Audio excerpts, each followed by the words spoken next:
जाणून बुजून करतेस तू हे सगळं? हा?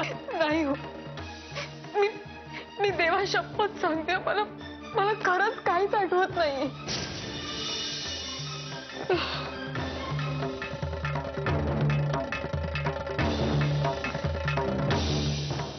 हा, कोणीतरी कोणीतरी गुंगीचं औषध दिलं असेल मला. म्हणजे म्हणजे चक्कर आल्यासारखं झालं होतं मला.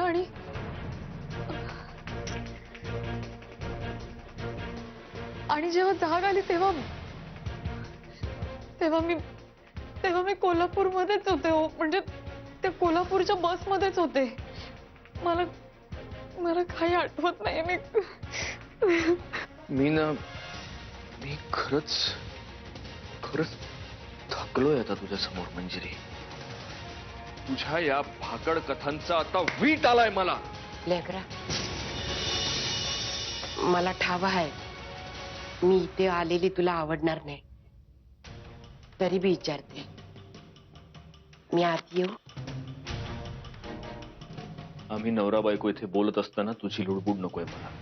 हे बघ, तसंही या घरात खूप सहन करतोय मी तुला. माझा आणखी अंत पाहू नकोस. तुझ्या पाया पडतो मी, प्लीज जा तू इथून, जा. माझं फक्त एवढंच म्हणणं आहे, सुनबाई रातभर घराबाहेर होती.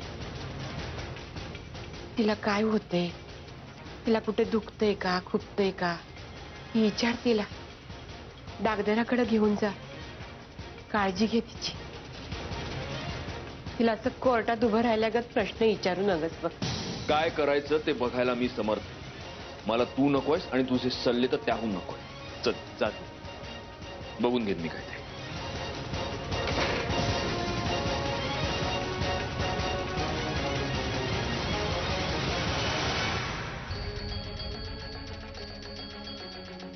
तुझं असं म्हणणं आहे की कोणीतरी तुला गुंगीचं औषध दिलं. चल चल चल, उठ. मला आता तुझी नाटकं नकोय. उठ. आत्ताच्या आत्ता आपण डॉक्टरांकडे जातोय. तुझा पूर्ण चेकअप करून घेणार आणि मग मला कळेल तू खरं बोलतेस की. चल चल मंजिरी, चल.